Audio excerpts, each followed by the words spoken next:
Channel masa bercerita, penuh dengan cerita kriminal. Setiap minggunya dengarkan kami walau tak menarik. Kami berikan cerita kriminal untuk kalian semua. Halo guys, kembali lagi bersama WSS Masa Bercerita. Kali ini kita akan bercerita tentang seorang wanita muda yang mengalami kematian tragis dan telah menghilang pada tanggal 13 April 2011. Dia terakhir terlihat oleh kakaknya berjalan ke hutan di luar rumahnya dengan seorang pria yang memakai seragam kamuflase. Setelah 3 tahun, pada bulan September 2014, sebagian jenazahnya ditemukan di daerah Decatur. Kematiannya dinyatakan sebagai pembunuhan dan disebabkan oleh adanya tembakan di kepala. Nah, apa yang sebenarnya terjadi dengan wanita tersebut? Dan siapa pria yang memakai seragam kamuflase itu? Jadi begini ceritanya guys. Holly Lynn Bobo lahir pada tanggal 12 Oktober 1990 dan seorang mahasiswa keperawatan berusia 20 tahun di University of Tennessee di Martin Parsons Center.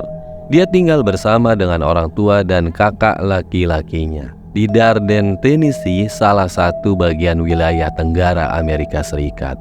Pada tanggal 13 April 2011, pukul 4:30, Holly Bobo bangun untuk belajar menghadapi ujian keperawatan yang dijadwalkan ia ikuti hari itu pada pukul 8 pagi.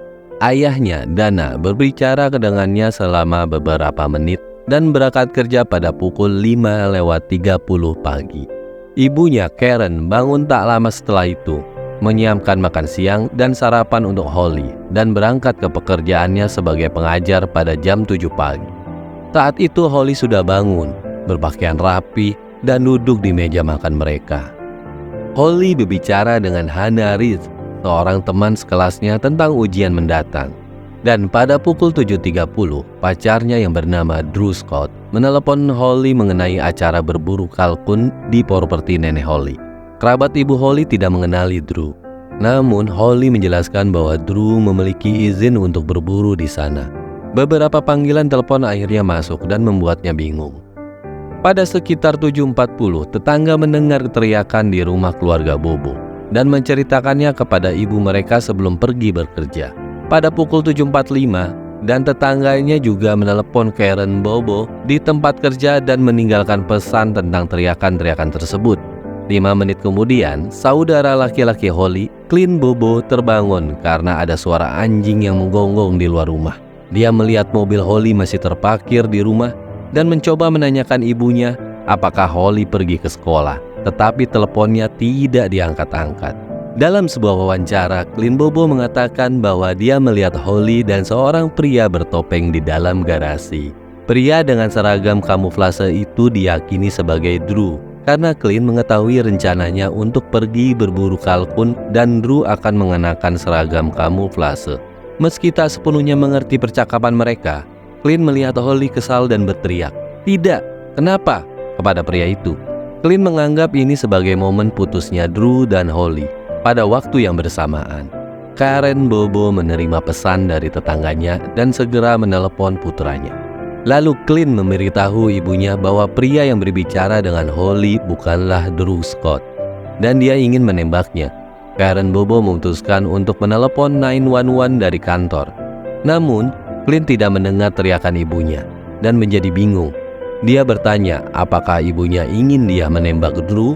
Lalu kemudian Clint pergi memeriksa Holly, tetapi malah melihat pria lain, serta Holly berjalan menuju hutan. Dan sayangnya itu adalah kali terakhir dia melihat Holly Bobo. Beberapa saat sebelum jam 8 pagi, Karen Bobo menelpon Clint untuk memberitahunya bahwa pria yang berjalan ke hutan bukanlah Drew dan perlu menelpon 911.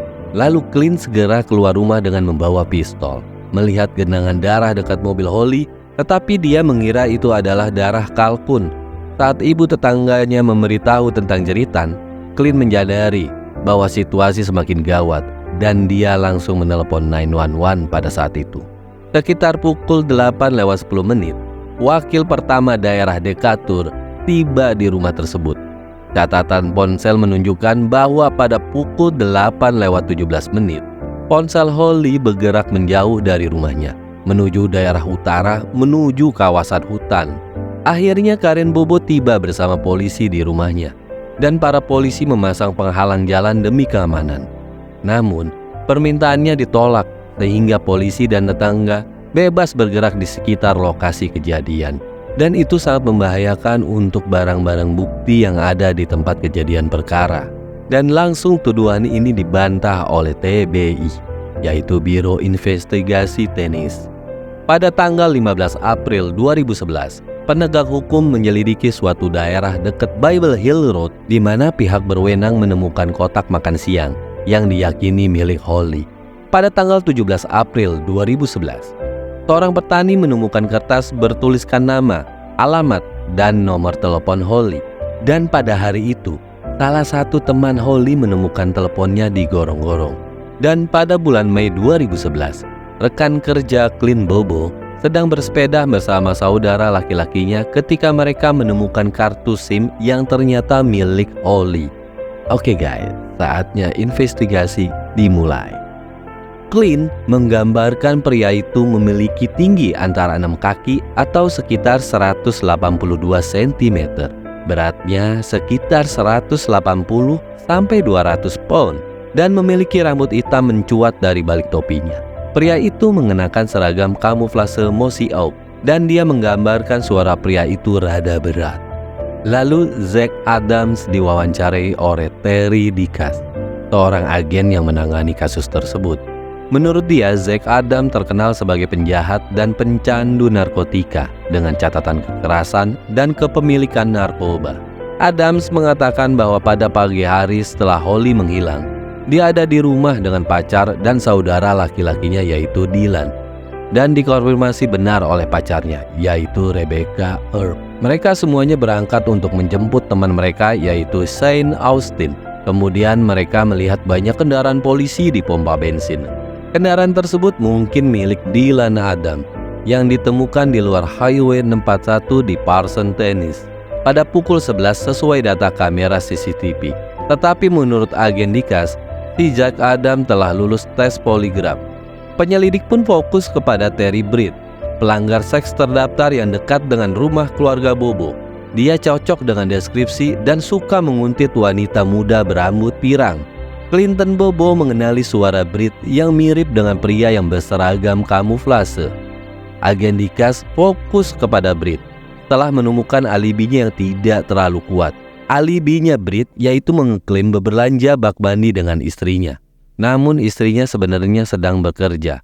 TBI menemukan tanda terima pembelian bak mandi, tapi toko tersebut tak mencatat penjualannya. Dan juga ditemukan bangkai anjing dan alat-alat pembunuhan di propertinya Britt.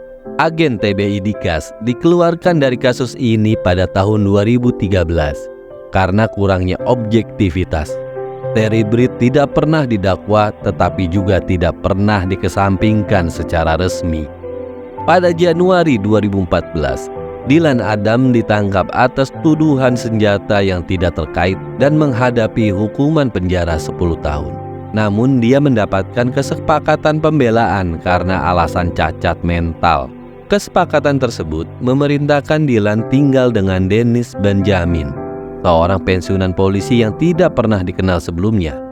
Setelah 5 minggu, Dennis menelepon 911 dan mengatakan bahwa Dylan siap mengaku tentang hilangnya Holly Bobo.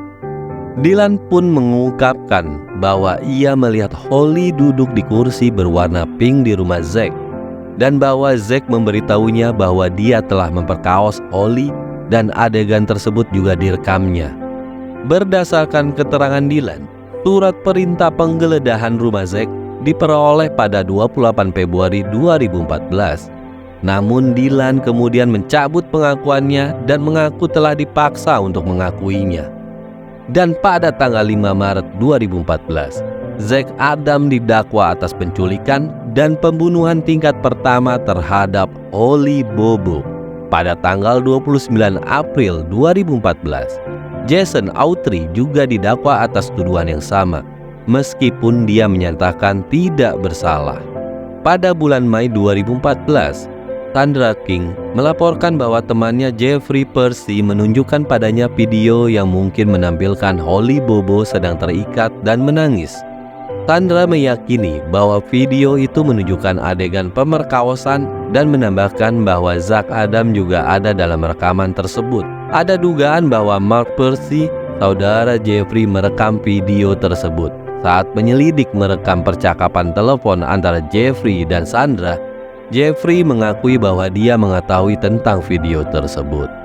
Pada 7 September 2014, setelah 3 tahun menghilang, sisa tubuh Holly ditemukan di belakang menara seluler oleh para pemburu ginseng. Mereka menemukan ember yang berisi kunci mobil, riasan, inhaler, dan tas dengan pena. Tengkorak dan sisa-sisa lainnya juga ditemukan berdekatan. Luka di tengkorak kepala pun ada bekas luka tembak. Pada 17 September 2014, Dylan Adam ditangkap karena juga merusak barang bukti. Setelah ditangkap, dia pun mengaku terlibat dalam pemerkosaan Holly. Pada 14 Oktober 2014, Dylan Adam didakwa dengan 2 tuduhan pemerkosaan dan pengerusakan barang bukti. Akhirnya Dylan Adams didakwa atas pembunuhan tingkat pertama, yaitu dengan tuduhan penculikan dan pemerkosaan. Pada tahun 2016, senjata pembunuhan berkaliber 32 ditemukan setelah diketahui bahwa Shane Austin membarter pistol itu dengan pil morfin pada tahun 2011. Victor Dinsmore, saksi dalam kasus ini, memperoleh pistol tersebut dan memberikannya pada istrinya untuk berjaga-jaga. Namun dia khawatir dan lalu membuangnya ke sungai.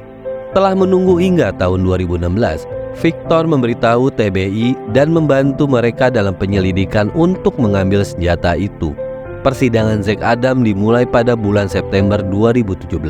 Kasus penuntutan sebagian besar didasarkan pada bukti tidak langsung dan pernyataan saksi, karena tidak adanya DNA atau bukti forensik lain yang mengaitkannya dengan pembunuhan Holly. Jason Autry telah menerima kekebalan federal setelah setuju menjadi saksi kunci dalam kasus penculikan Holly. Dia bersaksi bahwa meskipun tidak terlibat dalam penculikan, dia membantu Zack Adam membuang mayat Holly. Jason mengatakan bahwa Zack memberitahunya bahwa dia membutuhkan bantuan untuk menyembunyikan jasad Holly yang dibungkus dengan selimut di bagian belakang truk Zack. Menurut Jason, mereka pergi ke bawah jembatan di Sungai Thames. Lalu mereka menembak Holly dari belakang tepat di bagian kepala. Lalu mayat Holly kemudian dimasukkan ke dalam truk dan jasadnya dibuang di dekat Kelly Ridge, meskipun Holly ditemukan di tempat lain. Saat ditanya mengapa dia ada di rumah Holly pagi itu, Zack mengatakan bahwa dia pergi untuk mengajari Clint Bobo, yaitu kakaknya Holly, membuat narkotik dan Holly pun memergoki mereka. Pada hari itu juga, Jason bertemu Zack, Shane, dan Dylan untuk membeli narkoba. Shane memberitahu Zack bahwa Holly tidak perlu dibunuh, dan Zack memperingatkan bahwa Shane telah memperkosa Holly. Jason mengatakan bahwa setelah beberapa hari tidak ada kontak dengan Zack. Zack meminta dia untuk membunuh Dylan agar tidak mengungkapkan kebenaran tentang Holly. Pada tahun 2011, Rebecca Earp menyatakan bahwa Zack Adam tidak terlibat dalam kasus ini. Namun, setelah ditangkap pada tahun 2014, dia mengubah ceritanya karena takut pada Zack yang suka kekerasan dan kecanduan narkoba. Rebecca pun memberikan kesaksian. Dia mengatakan bahwa Zack Adam berbohong soal alibinya. Zack mengaku bangun jam 10 pagi, padahal dia menelepon Rebecca jam 6.30 pagi. Dia juga berencana mengangkut barang bersama Victor Dinsmore. Rebecca percaya dia berbohong karena Zack menelepon dari telepon Dylan Adams, tapi tak ada bukti panggilan dari telepon Dylan. Catatan ponselnya juga menunjukkan dia bermalam di rumah ibunya. Rebecca juga sebut Zack berkomentar seperti ini: mereka tak akan menemukannya saat Holly hilang, meski perkataan tersebut terucap sehari setelahnya. Pada 22 September 2017, juri memutuskan Zack Adam bersalah atas semua dakwaan dan dia dijatuhi hukuman penjara seumur hidup tanpa pembebasan bersyarat ditambah 50 tahun atas tuduhan penculikan dan pemerkosaan. Akhirnya pada tanggal 29 September 2017, jaringan ABC menayangkan segmen jurnalisme investigasi keadilan untuk Holly Bobo pada program televisi primetime 20/20. Holly Bobo adalah sepupu penyanyi country yang bernama Whitney Duncan, dan pada tahun 2017 Duncan pun merilis sebuah lagu berjudul Better Place hanya untuk mengenang Holly. Oke guys, jadi itulah kisah cerita seorang wanita yang masih muda, yang kematiannya juga cukup tragis, dan kasusnya baru terselesaikan 3 tahun kemudian setelah jasadnya ditemukan. Terima kasih sudah menonton dan mendengarkan cerita dari kami. Sampai jumpa di cerita-cerita selanjutnya. Cerita apa lagi ya?